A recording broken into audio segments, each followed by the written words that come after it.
এখন ক্লাস 11 কমার্সের বিল of exchange নিয়ে আলোচনা করছি। আগের ভিডিওতে বিল অফ এক্সচেঞ্জ নিয়ে আলোচনা করেছিলাম বাণিজ্যিক হুন্ডির হিসাব নিকাশের ব্যাপারে। সেখানে ছিল শুধু অনার্ড বিল, মানে বিলটা যদি মিটিয়ে দেওয়া হয় তাহলে কী হবে সেই ব্যাপারে। মানে জয়ী যে বিলটা অ্যাকসেপ্ট করে সেটা নির্দিষ্ট টাইম দেওয়া হয়, সময় দেওয়া হয়, সেই সময়ের মধ্যে সে কিন্তু টাকাটা শোধ করে দেয়। সে ড্রয়ারকে দিতে পারে বা যেই পেই হোক তাকেই দেবে, দিয়ে দিলে বিলটা অনার্ড হয়ে যাবে। অনার্ড হয়ে গেলে যে টাকা যার পাওনার কথা সে পাবে, আর ড্রয়কে সেই টাকাটা দিতে হবে হুন্ডি ব্যাংক। কারণ কথা হচ্ছে, আগের ভিডিওতে একটা বলেছিলাম ব্যাংকে বিল ভাঙালে সেখানে একটা টাইম এফেক্ট থাকে, টাইম এফেক্টের কথা বলা হয়নি। আমি বলেছিলাম যে 10,000 টাকার বিল ছিল, সেটা ড্রয়ার ব্যাংকের ভাঙিয়ে টাকাটা ব্যাংকের কাছ থেকে নিয়ে নিয়েছে সঙ্গে সঙ্গে। সেটা 3 মাসের বিল ছিল, সেখানে একটা টাইম এফেক্ট থাকে। 3 মাসের বিল হলে 3 মাস তো ব্যাংকের কাছে বিলটা থাকবে, সেই 3 মাসের জন্যই বিলের ডিসকাউন্ট বাবদ টাকাটা ব্যাংক কেটে নেবে। তাহলে মানে 10,000 টাকার 5% বলা হয়েছিল 500 টাকা। 500 টাকা 3/12 করলে 125 টাকা হয়। 125 টাকাটা এখানে ডিসকাউন্টিং চার্জ হয়, ঠিক আছে? তাহলে ব্যাংক কত পাবে? ব্যাংকের কাছ থেকে তাহলে কত টাকা পাওয়া যাবে? 10,000 থেকে 125 টাকা বাদ দাও, বাদ দিলে কত টাকা হচ্ছে? 9,875 টাকা। ওই টাকাটা ব্যাংকের কাছ থেকে পাওয়া যাবে, আর 125 টাকা ডিসকাউন্টিং চার্জ বাবদ ব্যাংক কেটে নিচ্ছে। তাহলে ওর জন্য এন্ট্রিটা হচ্ছে কি, ব্যাংক অ্যাকাউন্ট ড্রয়ারের বলছে, যদি ড্রয়ার বিলটা ব্যাংকে ভাঙায় তাহলে bank account debit, discount on bill account debit to bill receive account. তো ব্যাংক ডেবিট হবে 9,875 টাকা, আর ডিসকাউন্ট অন বিল ডেবিট হবে 125 টাকা, আর বিল রিসিভ অ্যাকাউন্ট ক্রেডিট হয়ে যাবে 10,000 টাকা। এটা ডিসকাউন্টের ব্যাপারে টাইম ইফেক্ট থাকে। সেই সময় যদি 3 মাসের বিল হয় 3/12 হবে, এটা পার্সেন্টেজ করে। আর যদি 2 মাসের বিল হয় তাহলে 2/12। যতদিন ব্যাংকের কাছে বিলটা থাকবে ততদিনের জন্য ব্যাংক ডিসকাউন্টিং চার্জ হোক টাকাটা। আচ্ছা, যাই হোক, অনার্ড বিলের কথা আগের ভিডিওতে আলোচনা হয়েছে। এবারে আমি ডিসঅনার্ড বিল যদি বাতিল হয়ে যায়, মানে ড্রয় যদি নির্দিষ্ট সময় টাকাটা না দিতে পারে, তাহলে তার দাখিলাগুলো কীভাবে হবে সেই ব্যাপারে আলোচনা করব। আলোচনা করতে গিয়ে ধরো এ হচ্ছে ড্রয়ার, বি হচ্ছে ড্রয়। আচ্ছা, এখানে বি এর উপর বিল লিখলো, বি সেটা অ্যাকসেপ্ট করে একে দিল, এটা বিলের এন্ট্রি হলো। এর কাছে হবে bill receive account to B, আর বি এর কাছে হবে A account debit to bill payable. এই বিলটা নিয়ে ব্যাংক এ কী করতে পারে? সিকে ইনভেস্ট করে দিল, ঠিক আছে? তাহলে এর বইতে হবে সিকে যেহেতু ইনভেস্ট করেছে, C account debit to bill receive account. আবার সি এর বইতে কী হবে? Bill receive account debit to A account হবে। সি বিলটা পেয়েছে তাই বিল রিসিভ ডেবিট হবে, আর এ অ্যাকাউন্ট ক্রেডিট হবে। সি আবার কী করলো? ডিকে ইনভেস্ট করে দিল, তাহলে সি এর বইতে কী হবে? ডিকে বিলটা ইনভেস্ট করলে D account debit to bill receive account হবে। ডি আবার বিলটা পেলো সি এর কাছ থেকে, ডি এর বইতে কি এন্ট্রি হবে? Bill receive account debit to C account হবে। এবার ডি কী করলো? বিলটা ব্যাংকে ভাঙাল। ব্যাংকে ভাঙালে কী হবে? ডি এর বইতে এন্ট্রি হবে, তখন যে ভাঙায় তার বইতে এন্ট্রি হয়, তখন bank account debit, discount account debit to bill receive account হবে ডি এর বইতে। ব্যাংকে ভাঙানোর পর ব্যাংকের বইতে যদি হিসাব করতে হয় তাহলে ব্যাংকের বইতে হবে bills discounted account debit to D's current account, যেহেতু ডি এর কাছ থেকে বিলটা পাচ্ছে ডিস কারেন্ট অ্যাকাউন্ট হবে, আর ডিসকাউন্টেড বিলটা ক্রেডিট হয়ে যায়, কারণ ব্যাংকের কাছে ডিসকাউন্টটা এখানে ইনকাম, তাই তো? এইবারে দেখা গেল যে বিলটা ডিসঅনার্ড, ম্যাচুরিটি, বিলের টাকাটা আর যে অ্যাকসেপ্ট করেছিল বি আর দিতে পারবে। ডিসঅনার্ড হয়ে গেলে এখন কটা পার্টি হলো এখানে? এ হলো, বি হলো, আচ্ছা, সি হলো, ডি হলো, আর ব্যাংক হলো। 5টা পার্টি হলো। কারণ বিলটা যদি পরপর যায়, ব্যাংক কাকে ধরবে? ডিকে ধরবে, ডি কাকে ধরবে? সিকে ধরবে, সি কাকে ধরবে? একে ধরবে, এ ধরবে বিকে। কিন্তু এখানে যদি এ দায়িত্ব নিয়ে নেয়, বিলটা কালেকশন করে নিল ব্যাংকের কাছ থেকে, নিলে তাহলে মাঝখানে যারা পড়ে থাকছে তাদের বইতে ডিসঅনারিটি হবে। মাঝখানে কে ছিল? সি ছিল আর ডি ছিল, তাদের বইতে কোনো ডিসঅনারিটি হবে।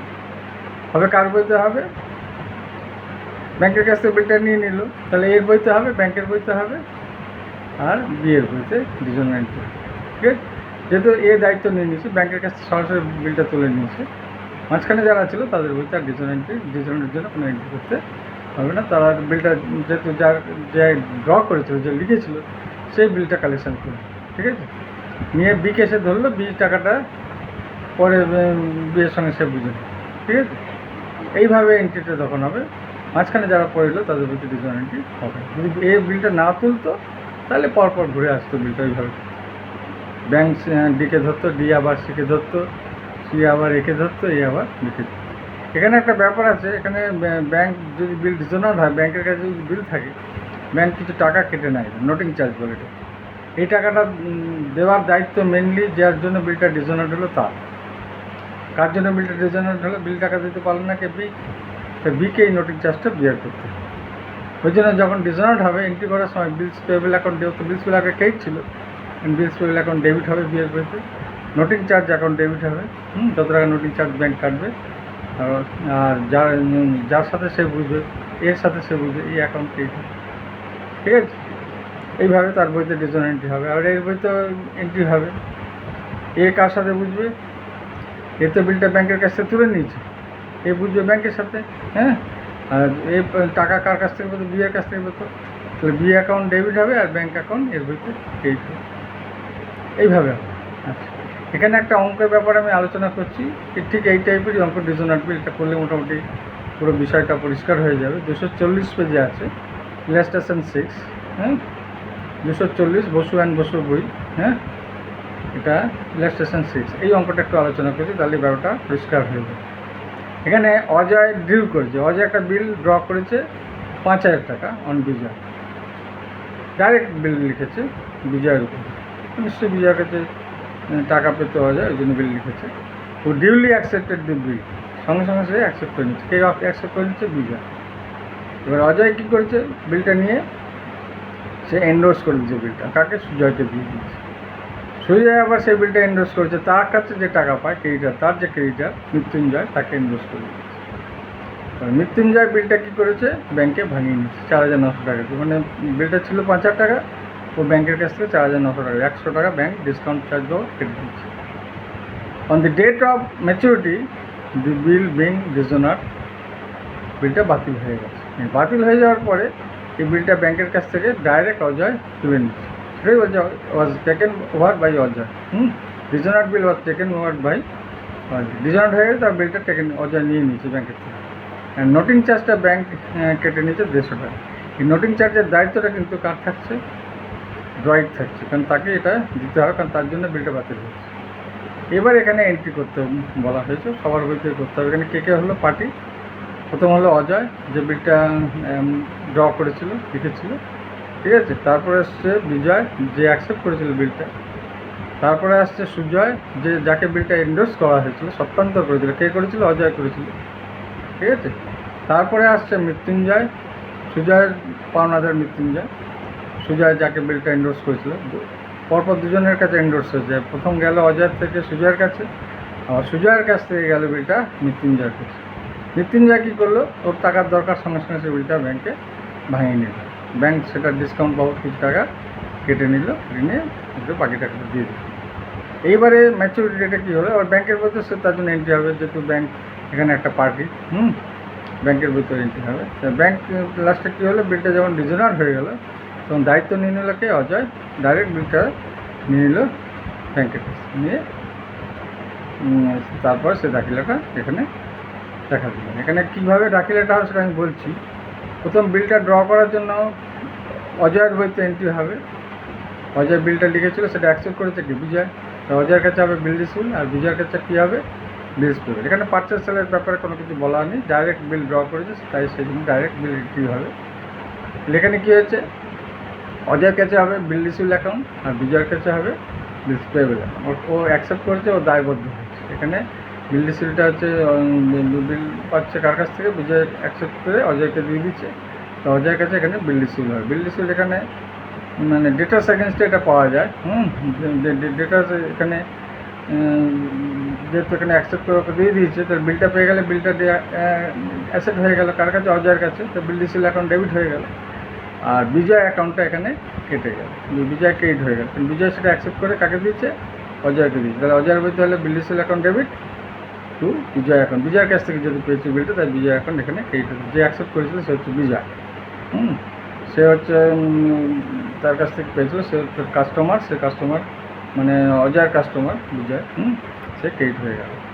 এবারে বিজয়ের বলতে তার জন্য এন্ট্রি হবে কি, বিজয় যেহেতু অ্যাকসেপ্ট করেছে অজয়ের বিল, ও পাওনাদার ছিল, বিজয়ের পাওনাদার ছিল অজয়, অ্যাকসেপ্ট করেছে বলে অজয় অ্যাকাউন্ট ডেবিট হয়ে গেল, আর বিলস পেবল অ্যাকাউন্ট ক্রেডিট হলো। এমনিতে ক্রেডিটার কী হয়, ক্রেডিটার এমনিতে ক্রেডিট হয়, কিন্তু যেহেতু অজয়ের ক্রেডিটার, তাহলে ক্রেডিটার যেহেতু বিলটাকে অ্যাকসেপ্ট করে দিয়েছে, যে ক্রেডিটারটা কমে গেছে, সেই কারণে অজয় অ্যাকাউন্ট এখানে ডেবিট হয়ে গেল, আর তার এগেনস্টে কী হলো, বিলস পেবল অ্যাকাউন্টটা ক্রেডিট হলো। একটা লাইবিলিটি ছেড়ে দিয়ে আরেকটা লাইবিলিটি সিস্টেম, ঠিক আছে।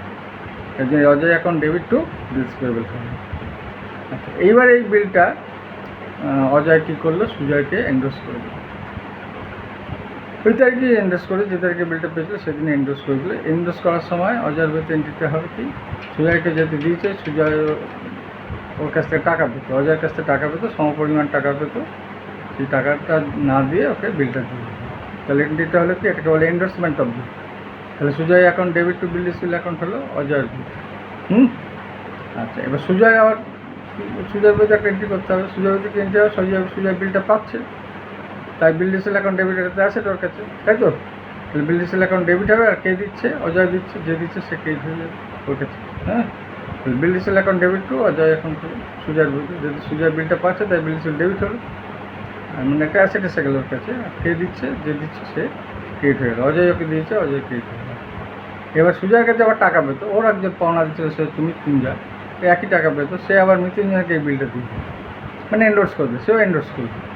সে মৃত্যুঞ্জয়কে এন্ডোর্স করলে মৃত্যুঞ্জয় পাচ্ছে, ডেবিট হয়ে যাবে, আমরা জানি ব্যক্তি বলে ডেবিট হয়। ওকে দিয়েছে, কে দিল, সুজয় দিল, সুজয়ের বলতে হবে মৃত্যুঞ্জয় এখন ডেবিট টু বিল ডিসপিল। বিলটা চলে গেলো কার কাছে, মৃত্যুঞ্জয়ের কাছে চলে গেল, সুজয়ের কাছ থেকে চলে গেল মৃত্যুঞ্জয়ের কাছে। মৃত্যুঞ্জয় বইতে কি এন্ট্রি হবে, ওই একইভাবে তোর কাছে বিল আসছে, বিল ডিসপিল এখন ডেবিট, আর কে দিল মৃত্যুঞ্জয়কে বিলটা, সুজয় দিল, সুজয় এখন ক্রেডিট হবে। এবার মৃত্যুঞ্জয়ের টাকার দরকার, সে ব্যাংকে বিলটা ভাঙিয়ে নেবে। ভাঙিয়ে নেওয়ার পরে ব্যাংকের কিছু টাকা কেটে বাকিটা দিয়ে দিচ্ছে, সেটা বলে ডিসকাউন্ট অন বিল, কেটে নিচ্ছে। এখানে 100 টাকা ব্যাংক কেটে নিচ্ছে, বিলটা ছিল 5,000 টাকা, 4,900 টাকা ওকে ব্যাংক দিল। কাকে দিল, মৃত্যুঞ্জয়কে দিল। তাই মৃত্যুঞ্জয় এখানে পেয়েছে টাকা, কিন্তু ব্যাংক অ্যাকাউন্ট ডেবিট হয়ে গেল, আর ডিসকাউন্ট পাওয়ার টাকা ব্যাংক কেটে নিচ্ছে, ওটা 100 টাকা লস হলো, ওই টাকাটা কম পেয়েছে সে, 100 টাকা ডেবিট হলো। আর বিলটা চলে গেলো কোথায়, ব্যাংকে চলে গেলো, তাই বিল রিসিপ্ট এখান থেকে বেরিয়ে গেলো, ক্রেডিট হয়ে গেল। ব্যাংকের বইতে যখন এন্ট্রি করছি, ব্যাংকের যা সাধারণত কারেন্ট অ্যাকাউন্টের হিসাবগুলোই সাধারণত হয়, যা যা থাকে। এখানে ব্যাংক কী হলো, ব্যাংকের কাছে এটা হবে বিলস ডিসকাউন্টেড অ্যাকাউন্টে, বিলটা ব্যাংকে ভাঙিয়েছিল যেহেতু, সেখানে ব্যাংকের কাছে এটা হলো বিলস ডিসকাউন্ট। ব্যাংক লিখবে কি, বিলস ডিসকাউন্টেড অ্যাকাউন্টে পুরো টাকা 5,000 টাকা টু, যার সঙ্গে ব্যাংকের ট্রানজ্যাকশন হচ্ছে মৃত্যুঞ্জয় কারেন্ট অ্যাকাউন্টটা কিন্তু চলে আসবে, তো মৃত্যুঞ্জয় কারেন্ট অ্যাকাউন্ট ক্রেডিট হবে 4,900 টাকা, আর ডিসকাউন্টটা ব্যাংকের গেইন হয়েছে, তাই ডিসকাউন্ট অন বিলটা ক্রেডিট হলো 100 টাকা, ঠিক আছে। এইবারে বিলটা যখন ডিজনার্ড হয়ে গেল, তখন অজয় কী করলো, ম্যাচুরিটি ডেটে ডিজনার্ড হওয়ার সময় অজয় কী করলো, ব্যাংক থেকে বিলটা কালেকশন করলো। তার মানে এখানে মাঝখানে যারা পড়েছিল, মাঝখানে বলতে সুজয় আর মৃত্যুঞ্জয়ের বলতে ডিজনার্ডের ব্যাপারে কোনো এন্ট্রি করার দরকার হবে না, ডাইরেক্ট অজয় ব্যাংক আর বিজয়ের মধ্যে ট্রানজ্যাকশন হবে, ঠিক আছে। তাহলে এখানে বিলটা ডিজনার্ড হওয়ার সময় ডাইরেক্ট ব্যাংকের থেকে অজয় নিয়ে নিল, আর এখানে ব্যাংক আবার নোটিং চার্জ বাবদ 150 টাকা কেটে নিচ্ছে, এটা এখানে শো করাতে হবে। তো ব্যাংকের যেহেতু অজয় নিয়ে নিচ্ছে বিলটা, ব্যাংকের বইতে এন্ট্রি হবে অজয় কারেন্ট অ্যাকাউন্ট, অজয়কে ব্যাংক ধরছে, অজয় কারেন্ট অ্যাকাউন্ট ডেবিট হয়ে যাবে, আর বিল ডিসকাউন্টের আগে ডেবিট ছিল, এখন সেটা ক্রেডিট হয়ে যাচ্ছে। আর নোটিং চার্জটা ব্যাংক ওখান থেকে কেটে নিয়েছে ডাইরেক্ট, তাই টু ক্যাশ অ্যাকাউন্ট বলে 150 টাকা নোটিং চার্জ বেরিয়ে যায়, ব্যাংকের ওটা গেইন হবে 150 টাকা নোটিং চার্জ, এটা ব্যাংকের বইতে।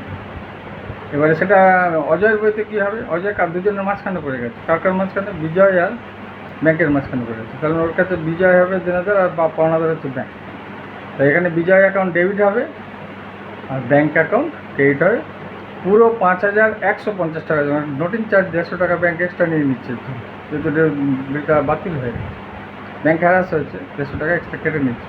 এই 150 টাকাটা কাকে বিয়ার করতে হবে, এটা কিন্তু অজয় বিয়ার করবে না, এই বিজয় বিয়ার করবে না, এটা করতে হবে অজয় বিয়ার করবে না, এটা করতে হবে বিজয়, তাই তো। এই নোটিং চার্জ বিজয় বিয়ার করবে, যেহেতু বিলটা ওর জন্যই ডিজনার হয়, তাহলে অজয়ের বাড়িতে এন্ট্রিটা হচ্ছে, যেহেতু তোর কাছে দেনাদার, কার কাছ থেকে টাকা পেতো? বিজয়ের কাছ থেকে টাকা পেতো। বিজয় অ্যাকাউন্ট ডেবিট হলো 5,150 টাকা, আর ব্যাঙ্ক অ্যাকাউন্ট, ব্যাঙ্ক ওর কাছ থেকে পাওনাদার হয়ে গেছে, ব্যাঙ্কটা ক্রেডিট হয়ে গেল 5,150 টাকা। ঠিক আছে? আচ্ছা, এবারে যেটা আসল যে ব্যাপারটা হচ্ছে সে হচ্ছে বিজয়। বিজয়ের বইতে ডিসঅনার এন্ট্রিটা কী হবে? ওর কাছে তো বিলস পেবল ক্রেডিট ছিল, এখন বিলস পেবল ডেবিট হয়ে যাবে, আর নোটিং চার্জ বাবদ টাকাটা ওকেই বিয়ার করতে হয়ে যাবে, ওই জন্য নোটিং চার্জ ডেবিট হবে 150 টাকা। আর ও অজয়ের সঙ্গে বুঝবে, সেই জন্য পুরো টাকাটা অজয়ের নামে ক্রেডিট করতে হবে। ওর সঙ্গে অজয়ের এখানে যেহেতু বিলটা দায়িত্ব অজয় নিয়ে নিয়েছে, অজয় বিলটা অ্যাকসেপ্ট করেছিল, সেই জন্য অজয় এখন এখানে ক্রেডিট হবে 5,150 টাকা। ঠিক আছে? আচ্ছা, মোটামুটি এন্ট্রিটা হয়ে গেল। ডিসঅনার্ড হয়ে গেলে খেয়াল রাখতে হবে, যার জন্য ডিসঅনার্ড হয়েছে তার অ্যাকাউন্ট, তাকেই নোটিং চার্জ, যদি ব্যাংকে ভাঙানো বিল থাকে নোটিং চার্জটা ওকে বিয়ার করতে হবে। এখানে কি ড্রয়ারের কোনো দায়িত্ব থাকে না, ড্রয়ার দুজনে মাঝখানে পড়েছে, সেইভাবে এন্ট্রি হচ্ছে। হ্যাঁ, কিন্তু দায়িত্বটা কার ঘাড়ে চাপলো? বিজয়ের ঘাড়ে, তাকে টাকাটা পরে শোধ করতে হবে। সে বিজয় কাকে দেবে টাকাটা? অজয়কে দিতে হবে। বিলটা পরে পরবর্তীকালে বিল টাকাটা ওকে শোধ করতে হবে। আপাতত ও এখানে ডিসঅনারটা দেখানোর জন্য বিলস পেবল ডেবিট হলে নোটিং চার্জটা দায়িত্ব নিচ্ছে, অজয়ের সঙ্গে বুঝে নেবে।